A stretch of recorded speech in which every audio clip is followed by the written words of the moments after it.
Dear student, আমি তোমাদের শঙ্কর দা। আমি সচরাচর লাইভে আসি না, আজ দু একটা কথা বলার জন্যে আসলাম।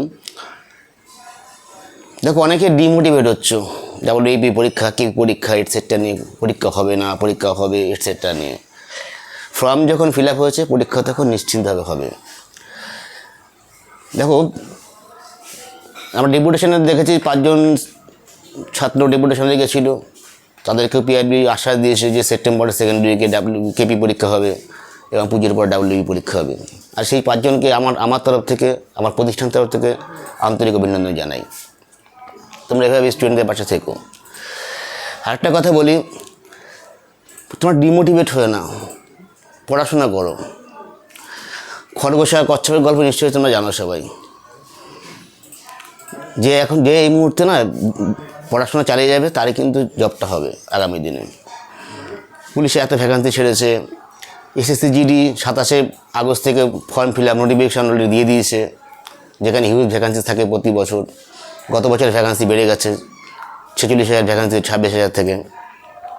এবং আমরা এটাও শুনছি, আজকে আনন্দবাজারে বর্তমান পেপারে তোমরা দেখতে পাবে অগ্নিবীর স্কিমটা চেঞ্জ হচ্ছে, সৈনিক সম্মান বা কিছু একটা হবে। তো আগামী দিনে আরপিএফে ফর্ম ফিল আপ হয়ে গেছে, 4-5 মাসের মধ্যে পরীক্ষা হয়ে যাবে। রেলেও প্রচুর শূন্যপদ, প্রচুর ভ্যাকান্সি আসছে। যে চাকরি যে পড়াশোনা করে একটা জায়গায় পৌঁছতে পারে, সেদিকে 4-5 করে চাকরি পাবে। আর পড়ছো আর ভুলে যাচ্ছ, ওটাও মনে হতে পারে তোমাদের অনেকের মধ্যে এই ধারণাটা আছে, আমি যা পড়ছি সব ভুলে যাচ্ছি। তখন এই কথাটা মনে রাখবে, যে পড়ে সেই তো ভোলে, যে পড়াশোনা করে না তা ভোলার কী আছে। সবসময় বি পজিটিভ, যে আমি পাচ্ছি, আমি পাবো, তাহলে কিন্তু হবে। আমার প্রতিষ্ঠানে পড়তে হবে না, আসতে হবে সেটা আমি বলছি না। যে যেখানে পড়ো, যে স্যারের কাছে পড়ো, সেখানে পড়তে যাও। ফালতু অজুহাত থেকে ঘরে বসে থেকো না, পড়াশোনা করো।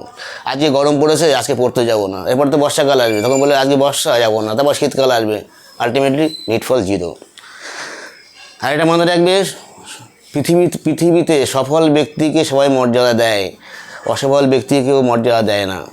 সেই কথা মাথায় রেখে তোমরা পড়াশোনা চালিয়ে যাও। বাড়িতে বসে পড়ো, কোনো কোচিং সেন্টারে পড়ো, যেখানেই পড়ো না কেন, এটা আমার বিনীত অনুরোধ তোমাদের কাছে। ধন্যবাদ।